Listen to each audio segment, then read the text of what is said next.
Good evening, dear sisters and brothers. Welcome to the evening session of Being Heartful Every Day with Swadhyaya.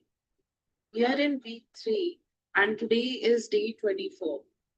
And we continue our gentle yet powerful exploration of the theme of likes and dislikes.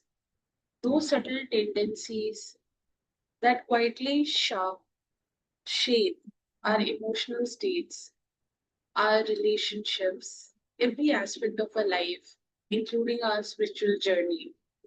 Yesterday, we discussed briefly that likes and dislikes are not just surface level preferences, they are inner impressions in motion, energetic reactions formed over time, often without our conscious awareness.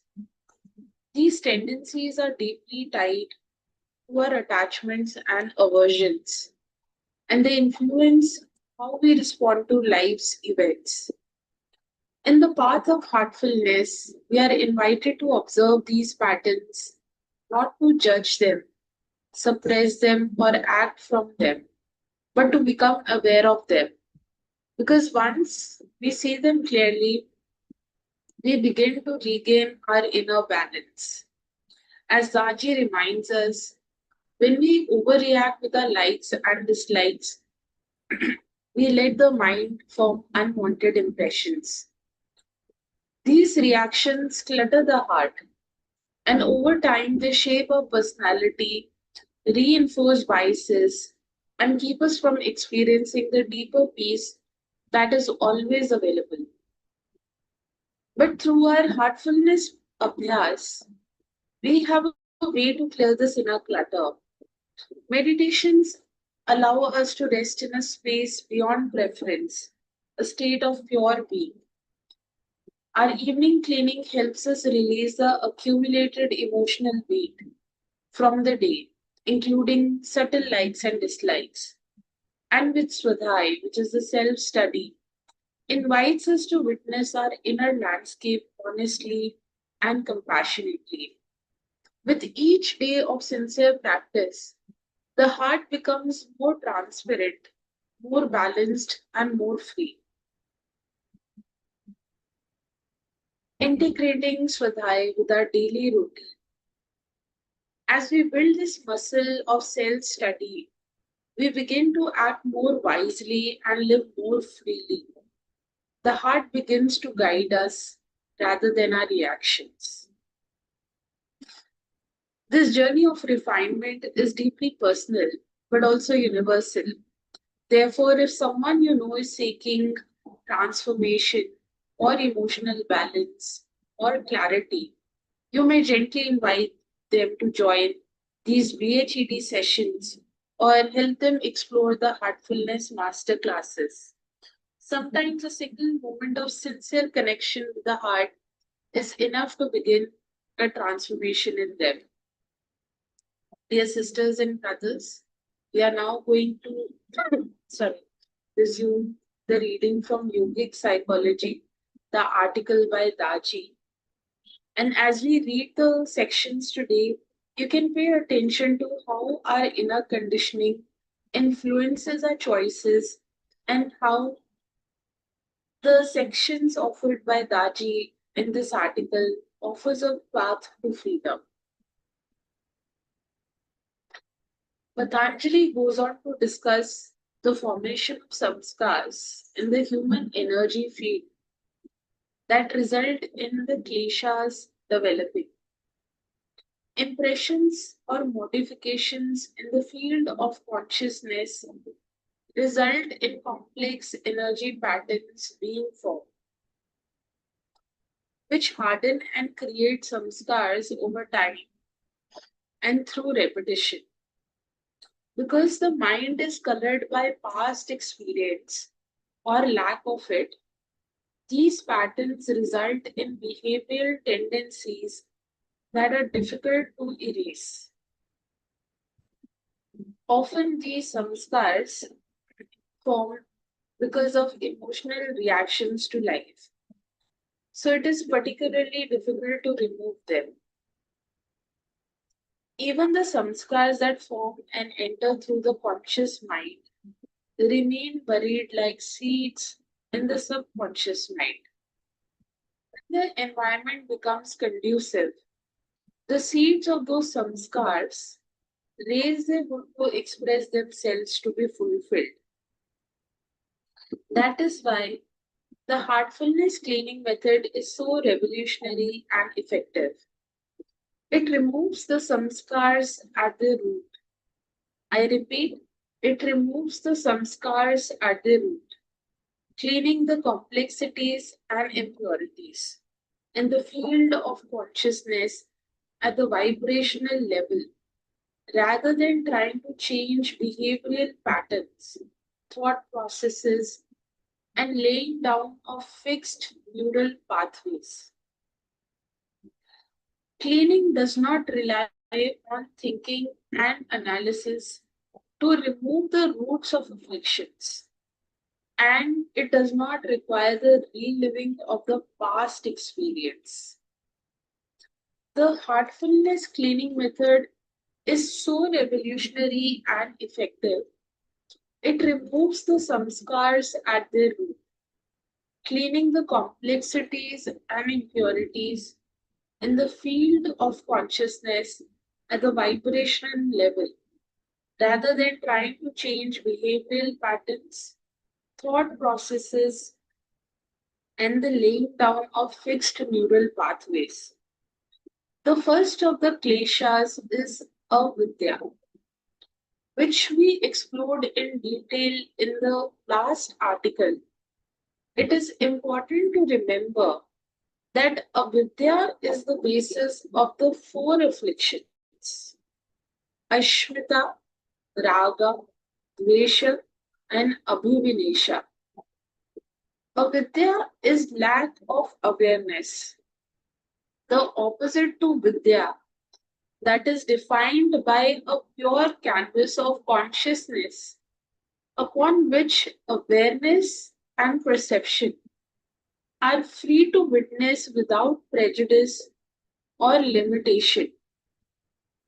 In a sense, anything that takes us away from centeredness is avidya, and anything that helps us move towards our center is vidya. It is the ignorance resulting from a limited consciousness that creates lack of awareness. And there are two things that are largely responsible for restricting consciousness and leading to mental affliction, desire, and ego.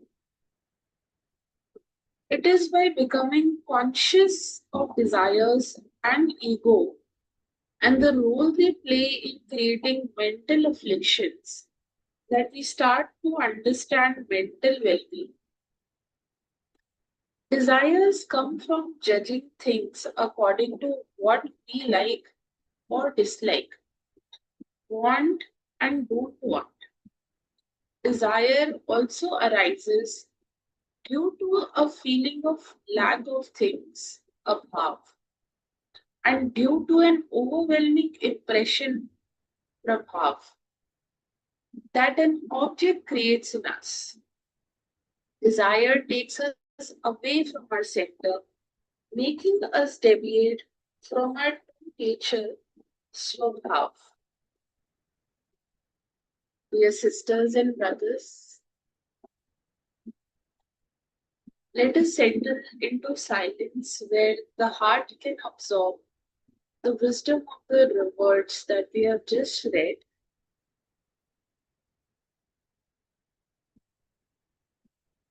And as it is time for the universal prayer, we will now offer the universal prayer together. All brothers and sisters are being filled with love and devotion, and real faith is growing stronger in them. सभी भाई बहन प्रेम और भक्ति से भर रहे हैं और उनमें सच्ची श्रद्धा दृढ़ होती जा रही है।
Let this universal prayer carry the fragrance of love and devotion to every corner of the world.